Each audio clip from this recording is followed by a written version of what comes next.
Good morning, friends. This is Shannon Alcorn, and I am honored to be able to bring you a little talk from a passage of mine that is special to me. I will be talking about Psalm 121. I chose this psalm because the first two verses I had written on a note card and taped to my mirror at the beginning of my cancer journey, and it was just a really good reminder and encouragement to me as I went through that season in my life. And so I'd like to spend some time sharing that with you today. Psalm 121. I lift my eyes to the hills. From where does my help come? My help comes from the Lord who made heaven and earth. He will not let your foot be moved. He who keeps you will not slumber. Behold, he who keeps Israel will neither slumber nor sleep. The Lord is your keeper. The Lord is your shade on your right hand, and the sun will not strike you by day, nor the moon by night. The Lord will keep you from all evil. He will keep your life. The Lord will keep your going out and your coming in from this time forth and forevermore. Wow. Okay, so let's just break this down by verses. In verse 1, the author is talking about lifting his eyes to the hills. Now, this is believed to be a psalm of ascent or a traveler's psalm. The travelers may have sung this or recited this as they traveled from point A to point B, as they were traveling to Jerusalem, to the temple, to worship. And so as they lifted their eyes up, perhaps they were looking at the temple. Perhaps they were looking at the city of Jerusalem. And they had to ascend. They had to walk up. It was an uphill climb, ascent. It wasn't just a level path. So I like that about this psalm. You know, you're working your way up. You're going from point A to point B, and it's uphill.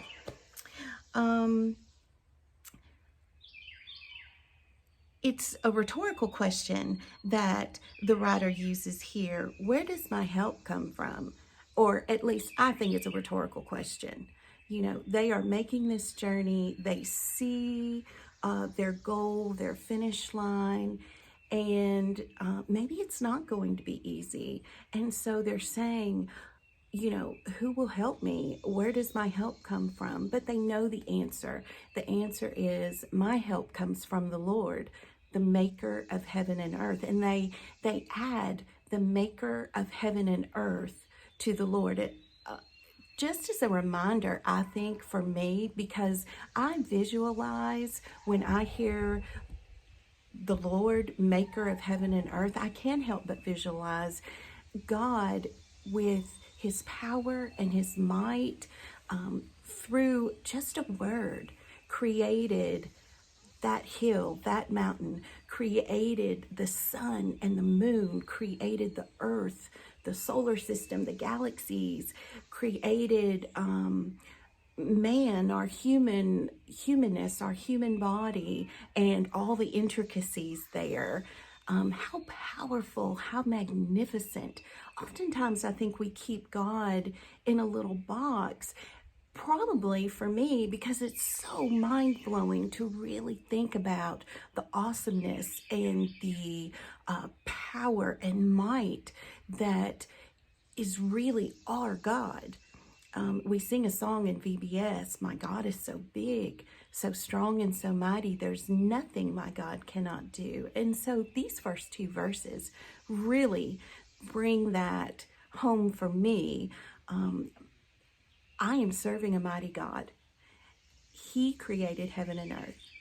You know, what can possibly happen to me that God is not aware of, that God cannot control? There's several verses in the Psalms that talk about that. Psalm 118 verse 6, the Lord is on my side, I will not fear.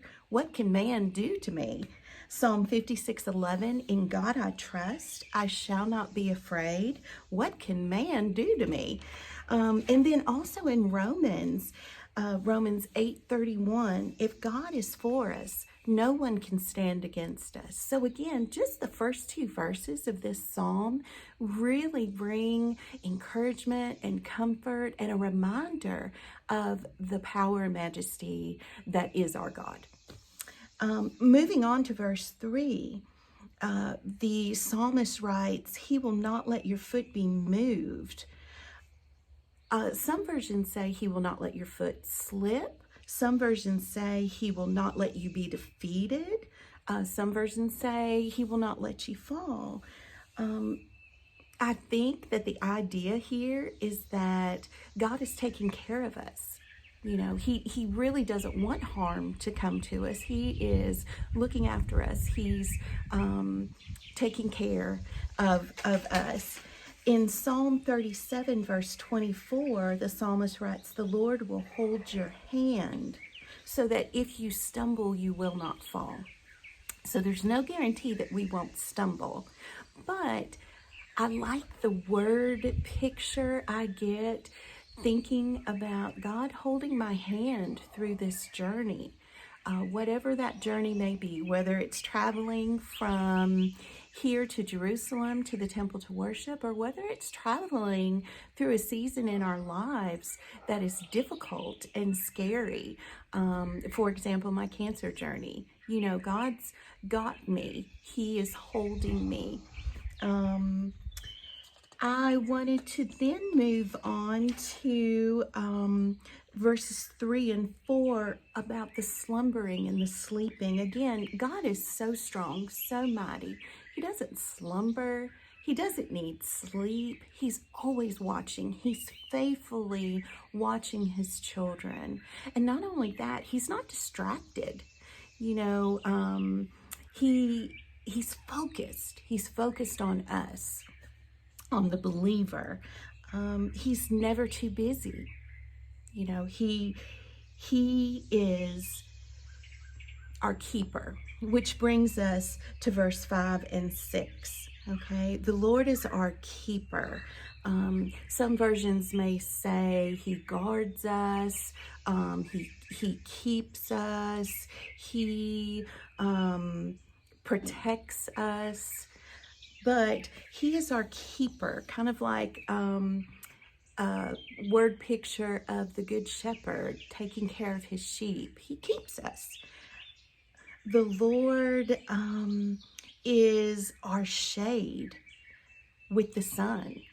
Okay, so that brings to mind when the Israelites were leaving Egypt and were traveling through the wilderness. God was there, and he gave them a cloud by day and fire by night.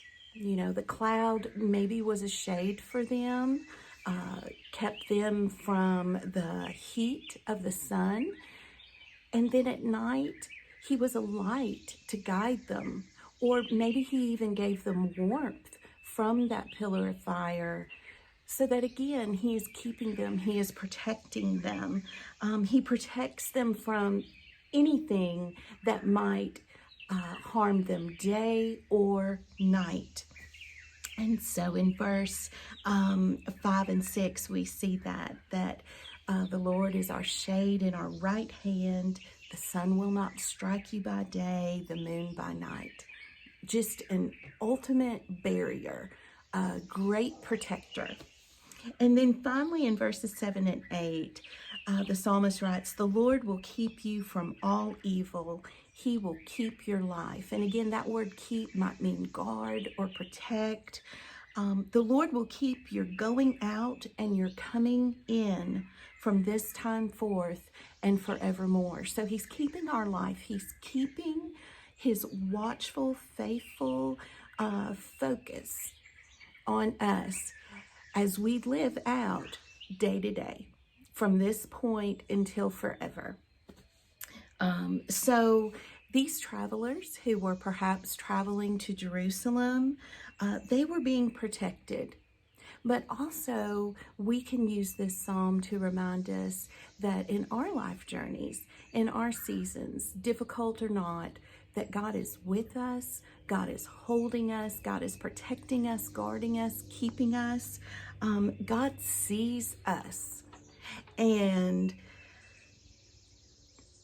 keeps us in His faithful love and care.